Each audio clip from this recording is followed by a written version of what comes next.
Bismillahirrahmanirrahim. Assalamualaikum warahmatullahi wabarakatuh. Oke teman-teman, masih jumpa lagi di channelnya AJM Cilodong. Oke, untuk di siang kali ini ada garapan lagi motornya Vario 125 LED ya. Dan untuk sebelum ke penanganan, kita jelasin dulu bang untuk keluhannya itu. Jadi si abangnya itu satu berbet, kedua susah hidup, dan untuk yang ketiganya kalau posisi dia dipakai jalan 5 kilo apa 10 kiloan itu dia nyedot bensinnya parah banget bang. Jadi untuk bensinnya intinya boros banget gitu ya. Sekarang saya mau hidupin dulu nih biar jelas ya, biar jelas untuk kronologinya itu dia kayak gini bang. Nah ini untuk dihidupin dia satu susah, kita hidupin. Nah ini susah, seharusnya kan kalau misalnya normalnya itu dia langsung jreng. Cuman kalau misalnya dicopot dari sensor sininya bang, dari sensor ininya, dia posisi di starter begini dia normal. Dan untuk sekarang kita pentokin dulu, kita hidupin dulu motornya, kita hidupin dulu. Nah ini udah gitu lamsamnya dia berat bang. Nah susah banget bang hidupnya, aduh. Tuh kan langsung nimbul mil bang. Nah ini kan konekti si milnya ini, jadi dia nimbulin histori bang. Di sini dia langsung ngedip. Dan untuk kedipannya itu kita jumper dulu dari bagian sensor DLC nya sini. Kita jumper dulu bang biar jelas ya.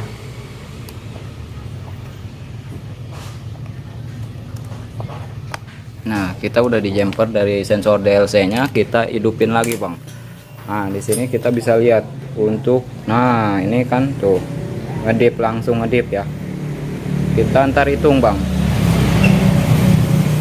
1 2 3 4 5 6 7 8 kedipan bang. Nah ini untuk 8 kedipan itu kan otomatis orang feelingnya langsung ke sensor TPS ini. Kadang kan ada juga yang bilang katanya sensornya udah rusak apa diganjel gitu dari bagian sensor dalamnya, kan suka ada juga tuh. Cuman di sini saya udah cek, ternyata dia untuk dicoba di utak-atik dari bagian sensor ininya nggak pengaruh bang. Oke bang, di sini kita bisa lihat tuh businya kayak gini hitam banget ya. Ini karena dia dari pembakaran dia udah agak stabil ya. Dan untuk sekarang saya coba bersihin lagi. Ini sebenarnya busi udah diganti, dan untuk yang sebelumnya dia pakai yang standarnya bang businya. Ini udah saya ganti pakai BRT tuh, pakai BRT. Cuman di sini untuk yang sebelumnya sama juga, jadi dia boros ke busi, dia cepat mati.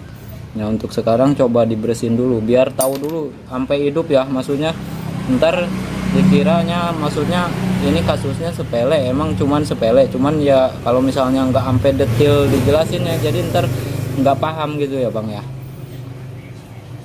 Oke bang, sekarang ini udah posisi dipasang lagi dan ternyata di sini bisa hidup ya. Nah untuk posisi kayak gini bang, dia jadi gerojot ini karena dia posisinya keborosan ya.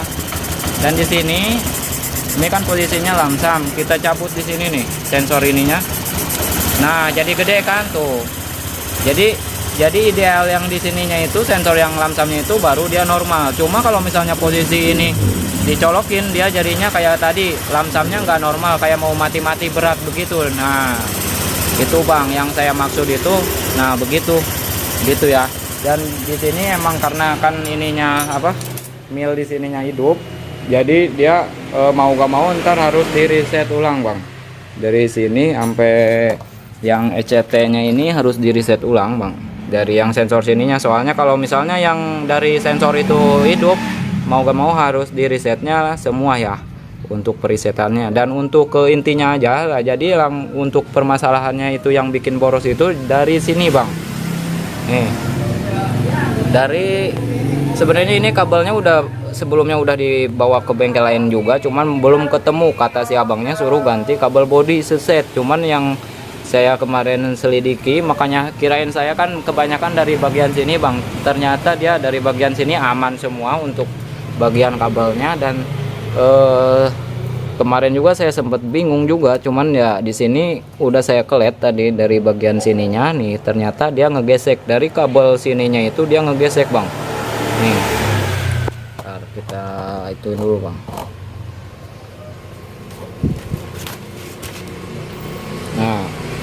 Yang sumber bikin masalahnya itu kenapa dia posisi sensor itu dibuka enak, karena dia posisi di sininya itu kurang nyambung bang. Sedangkan kalau misalnya sensor itunya dicopot, motor kan tetap dia gak bakalan bisa ditarik, belebek gitu ya.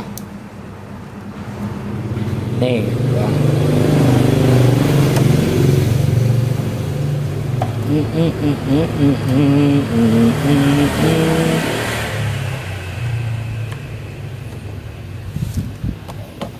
Nih bang, kita bisa lihat nah kabelnya.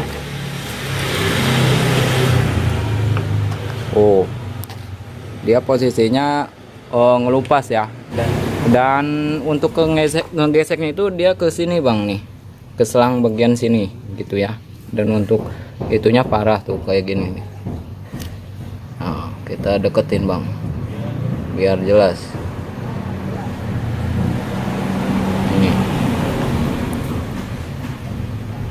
Itu bang, jadi untuk sekarang saya mau sambung dulu dari bagian sininya, mudah-mudahan maksudnya sembuh ya untuk penyakitnya ini, langsung normal lagi. Soalnya ini untuk serabutannya udah tipis banget bang, jadi udah gak utuh ya untuk serabutan sininya, karena dia bekas gesekan ke sini nih bekasnya gitu ya.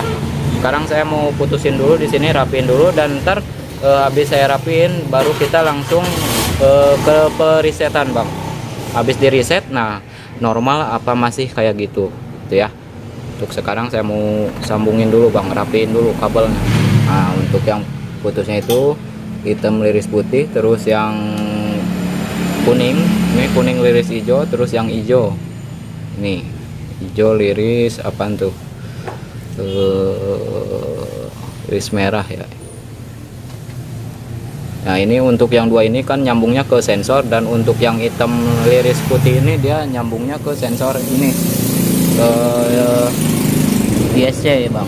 Nih kabelnya nyambungnya, yang satunya yang hitam liris putih itu dia nyambungnya ke sensor ISC. Jadi makanya ini kenapa motor mati-matian, satu yang kabel hitamnya ini dia nggak connect gitu ya. Dan untuk yang kabel yang hijau sama ini, sama yang kuning liris hijau ini ke sensor TPS gitu ya. Jadi untuk permasalahannya hanya di bagian kabel sini aja bang, jadi ngegeseknya ke sini. Jadi untuk kasus berbet itu sebenarnya untuk tipe Vario itu macam-macam bang. Untuk berbetnya itu bisa dari pulpam, tegangan pulpam lemah juga ngaruh, cangklong busi juga kalau misalnya udah jamuran ngaruh, udah gitu kalau misalnya sensor TPS udah error juga ngaruh. Jadi kalau untuk sensor TPS error, dia kebanyakan kalau misalnya untuk digas dicentok dia RPM tinggi, dia turun lagi sendiri. Nah itu bisa jadi dari sensor TPS kebanyakan gitu ya. Dan untuk kasus ini bensin jadi boros, udah gitu susah hidup ya, saya cek dari bagian sininya gitu ya. Untuk permasalahannya dari bagian sininya. Dan untuk sekarang saya mau reset dulu dari bagian DLC sininya. Kita reset dulu bang, jadi kita colok dulu dari bagian sininya, lanjut kita kontak. Nah untuk ngitungnya 1 2 3, nah kita jadi 1 2 3 cabut, 3 2 1 baru kita cabut ininya apa, tutupin lagi gitu ya. Dan di sini kita bisa lihat bang, nah ini intinya berhasil ya. Untuk resetan tahap pertama kita berhasil, dan kita lanjut ke reset dari bagian sensor ininya, ECT nya bang. Nah untuk sensor ECT itu dari sini dia, kita jumper dulu pakai kabel bang, dari sini kita jumper. Dan untuk yang di DLC tetap kita colokin jumperannya ya, jangan dicabut. Sebenarnya kalau untuk perisetan itu udah saya bikinin juga di video saya.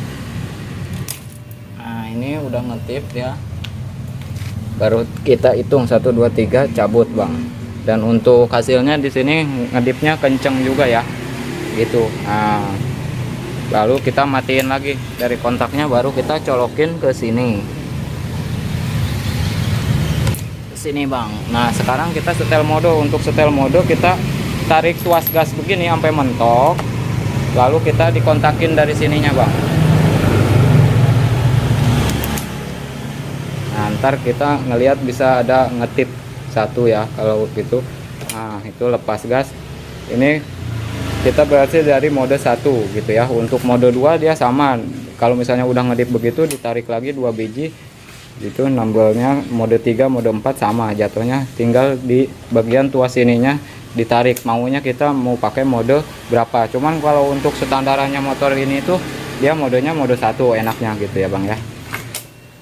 Nah ini kita cek lagi. Nah di sini udah manteng, berarti intinya resetan kita semua udah berhasil dan kita matiin. Lanjut kita cabut dari bagian jemperannya ini.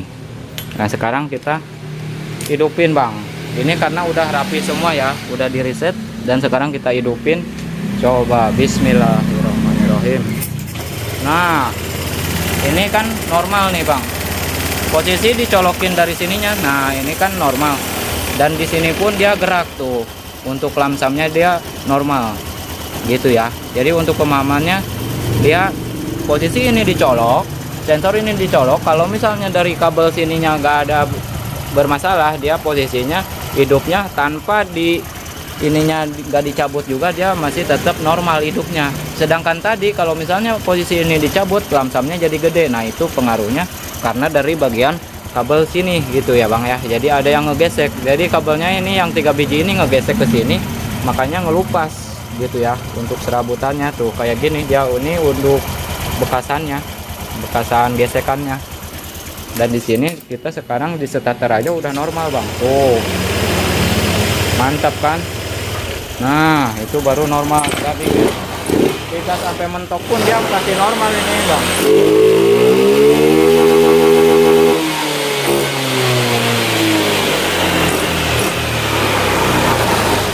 Gitu Bang. Untuk responnya juga lebih enak. Jadi untuk kasus kayak gini tuh macam-macam Bang, untuk cara ngatasinya itu macam-macam. Cuman kita harus teliti dulu untuk pengecekannya. Ya minimal dari cangklong sini, terus busi. Nah kalau misalnya ini bagian ini udah bagus semua, terus dari bagian sensor ini TPS juga bagus, normal, gak ada masalah. Jadi ntar intinya kita nggak salah ganti gitu Bang. Kalau ini sekarang kalau misalnya posisinya emang sih kemarin si abangnya suruh ganti kabel bodi, gak ada masalah juga, soalnya ya emang bener dari kabel bodi. Cuman kalau misalnya langsung kita penggas ganti kabel bodi ya jatuhnya, maksudnya budgetnya ini Bang lebih mahal gitu ya. Kalau misalnya diakalin dulu kayak gini ya istilahnya bisa napas dulu lah gitu ya. Jadi posisinya nggak langsung jajan gede. Nah ini sebenarnya kan sepele, penyakitnya itu sepele di sini doang, jadi mengakibatkan motor itu susah hidup, udah gitu boros dan yang lain-lainnya itu gak enak gitu ya. Kalau di sini sekarang udah enak tuh Bang, alhamdulillah Bang, normal gitu ya. Jadi saya rasa cukup untuk penjelasannya di video kali ini. Hanya ini yang ingin saya sampaikan. Mohon maaf bila ada yang kurang jelas gitu ya untuk penjelasannya. Dan bila ada yang kurang paham bisa aja ditaruh di kolom komentar Bang. Aja yang pamit undur diri. Assalamualaikum warahmatullahi wabarakatuh.